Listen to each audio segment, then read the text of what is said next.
Hello students, welcome back to the channel. तो आज जो हम चैप्टर पढ़ेंगे वो है डिमांड। इसमें हम सबसे पहले देखेंगे कि भाई डिमांड की डेफिनेशन क्या होती है, उसके बाद हम जानेंगे टाइप्स ऑफ डिमांड क्या होते हैं और फिर देखेंगे फैक्टर्स अफेक्टिंग डिमांड।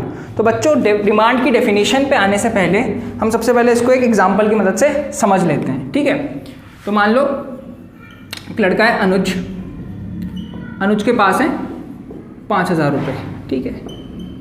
अनुज के पास है 5,000 रुपये और ये 5,000 रुपये लेके ये जा रहा है मार्केट जा रहा है, ठीक है। अब एक चीज़ मुझे बताओ, अगर मार्केट में अनुज को कोई सामान पसंद आ जाएगा तो मैक्सिमम जो प्राइस अनुज पे कर सकता है और कोई सामान ले सकता है वो कितना है? वो है 5,000 रुपये। क्योंकि अनुज के पास कितने पैसे हैं भाई? 5,000 हैं। तो अनुज की एबिलिटी कितनी हो गई कोई सामान खरीदने की? वो हो गई अनुज की एबिलिटी 5,000 रुपये की, कि भाई ज़्यादा से ज़्यादा मैं 5,000 रुपये का सामान खरीद सकता हूँ। इससे ऊपर का तो सामान मैं खरीद ही नहीं सकता क्योंकि मेरे पास पैसा नहीं है। तो भाई अनुज की एबिलिटी टू बाय क्या हो गई?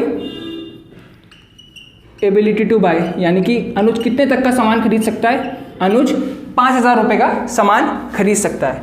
अब इसने मार्केट में घूमना शुरू किया और इसको पसंद आ गए जूते, शूज़ पसंद आ गए, शूज़, ठीक है।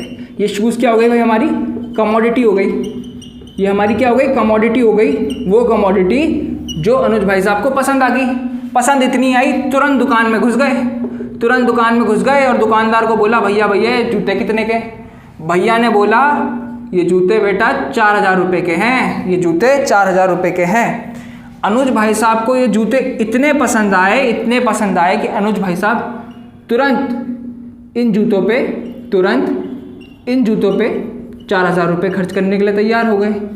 और इसी को हम बोलेंगे कि अनुज भाई साहब was willing to buy the shoes at 4,000 rupees, यानी कि अनुज भाई साहब विलिंग थे इन जूतों को खरीदने के लिए 4,000 रुपये में, ठीक है। 4,000 रुपये में अब ये 4,000 क्या हो गया भाई? इसकी हो गई प्राइस। जिस प्राइस पे उस समय जिस समय अनुज भाई साहब मार्केट में गए थे ये जूते अवेलेबल थे। अब अगर बेटा हम इन्हीं कंपोनेंट्स को जोड़ दें तो बन जाएगी हमारी डिमांड की डेफिनेशन, ठीक है। तो एग्जांपल के कंपोनेंट्स जोड़ते हैं, फिर आएंगे अपनी डेफिनेशन के ऊपर। तो देखो, अनुज भाई साहब गए बाजार में अनुज भाई साहब को एक कमोडिटी पसंद आई। वो कमोडिटी इतनी पसंद आई कि अनुज भाई साहब विलिंग हो गए उस पर उतना खर्च करने के लिए जितने पॉसिबल प्राइस उस पर्टिकुलर पॉइंट पे मांग रहा था, और अनुज भाई साहब के पास उतनी एबिलिटी थी कि वो ये पर्टिकुलर कमोडिटी खरीद पाए। तो चलिए अब पढ़ते हैं डिमांड की डेफिनेशन। डिमांड क्या होती है भाई? Demand is the quantity of a commodity. अब यहाँ पे क्वांटिटी ऑफ अ कमोडिटी कितनी है भाई? 1, यानी कि इसको 1 पेयर ऑफ शूज चाहिए थे। दैट अ कंज्यूमर, यहाँ पे कंज्यूमर कौन हो गए? हमारे अनुज भाई साहब। इज विलिंग, हाँ भाई मैं तैयार हूँ इतने पैसे खर्च करने के लिए। एंड एबल टू बाय, हाँ भाई मेरे पास पैसे भी हैं उतने। एट ईच पॉसिबल प्राइस, यानी कि ये जिस भी प्राइस पे मार्केट में अवेलेबल होंगे during a given period of time, यानी कि जिस भी पर्टिकुलर पीरियड ऑफ टाइम पे हम मार्केट गए या कहीं पे भी हमें शॉपिंग करनी थी और जिस भी प्राइस पे वो कमोडिटी अवेलेबल होगी, अगर हम उसे खरीद पाएंगे, ठीक है, तो वो डिमांड कहलाएगी। नहीं खरीद पाएंगे तो नहीं वो डिमांड कहलाएगी। अब इस केस में क्या हुआ कि भाई हमारे पास एबिलिटी थी, इस केस में हमारे पास एबिलिटी थी, हमें जूते पसंद आए, हमारे पास विलिंगनेस भी थी और हमने वो जूते खरीद लिए। पर अगर इस सेम केस में ये जूते 6,000 के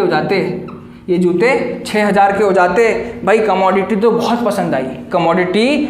पसंद आई, विलिंगनेस भी बहुत है, पर एबिलिटी नहीं है जी, एबिलिटी नहीं है। क्यों? क्योंकि वो जूता 6,000 का है और हमारे पास कितने हैं? 5,000 रुपये हैं। तो भाई ये डिमांड नहीं कहलाएगा आपका, ठीक है। ये डिमांड नहीं कहलाएगा। क्यों नहीं कहलाएगा जी? विलिंगनेस तो बहुत थी पर हमारे पास एबिलिटी नहीं थी। तो हमको यहाँ से पता चलता है कि डिमांड कहलाने के लिए, किसी भी कमोडिटी को डिमांड कहलाने के लिए मार्केट में हमारे पास विलिंगनेस भी होनी चाहिए, ठीक है। विलिंगनेस होनी चाहिए खरीदने की और एबिलिटी भी होनी चाहिए खरीदने की। अगर इन दोनों चीज़ों में से एक भी चीज़ गायब है तो वो नहीं कहलाएगी आपकी डिमांड। कि भैया एबिलिटी तो है, अच्छा मेरी जेब में पैसा है पर मुझे चीज़ ही पसंद ना आए, मैं नहीं हूँ तैयार खर्च करने के लिए उस पर पैसा, तब भी वो डिमांड नहीं कहलाएगा। ऐसी आप और मैं बहुत सारी चीज़ें मार्केट में या ऑनलाइन शॉपिंग करते हुए देखते हैं कि हमें अच्छी तो लगती है पर हम उस पर पैसा खर्च करने के लिए तैयार नहीं है। हाँ ठीक लग रहा है पर इतना भी अच्छा नहीं है कि मैं उसे खरीद लूँ, तो उस केस में भी वो क्या नहीं कहलाता, वो डिमांड नहीं कहलाता। वो डिमांड और डिमांड तब कहलाएगा जब हम विलिंग भी होंगे, यानी कि उस पर पैसा खर्च करने के लिए तैयार भी होंगे और हमारे पास उतना पैसा भी होगा। अगर हम टाइप्स ऑफ डिमांड की बात करें with respect to the number of consumers, तो हमारे पास दो टाइप की डिमांड होती है। एक होती है हमारी इंडिविजुअल डिमांड और दूसरी होती है हमारी मार्केट डिमांड। तो देखो बच्चों, इंडिविजुअल डिमांड क्या होता है? इंडिविजुअल डिमांड होता है वो क्वांटिटी किसी भी कमोडिटी की जो कि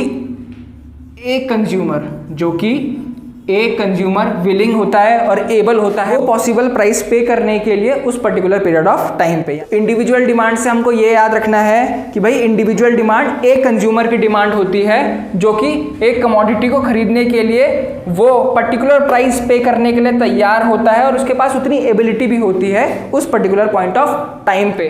तो इसके नीचे भाई याद करने के लिए हम लिख लेते हैं अ कंज्यूमर, ठीक है, अ कंज्यूमर, ठीक है। ये कंज्यूमर मान लो एक्स कमोडिटी है, ये मिल रही 400 रुपीज़ की और इसके पास है 400 रुपये और विलिंगनेस भी है, विलिंगनेस है भाई पूरी खरीदने की विलिंगनेस है, और ये हो गई इसकी एबिलिटी।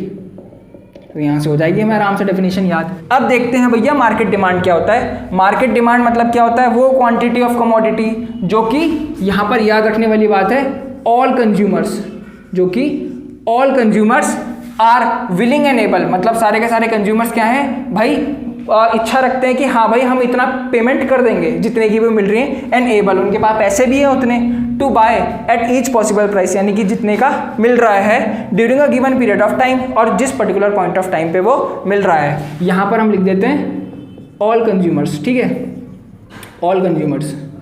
अपना छोटा सा डायग्राम भी बना लेते हैं इसके लिए ताकि याद रहे। ये है कमोडिटी एक्स, अब ये सारे के सारे से खरीदने के लिए तैयार हैं, ये सारे के सारे खरीदने के लिए तैयार हैं और हर एक के पास मान लो 500 रुपये हैं, हर एक के पास 500 रुपये हैं और ये कमोडिटी 400 रुपये की मिल रही है, कमोडिटी 400 रुपये की मिल रही है। तो कमोडिटी कितनी की होगी? 400 की होगी, 500 रुपये इनकी एबिलिटी है, ये खुशी खुशी भाई उसको खरीदने के लिए तैयार है और इनके पास एबिलिटी भी है।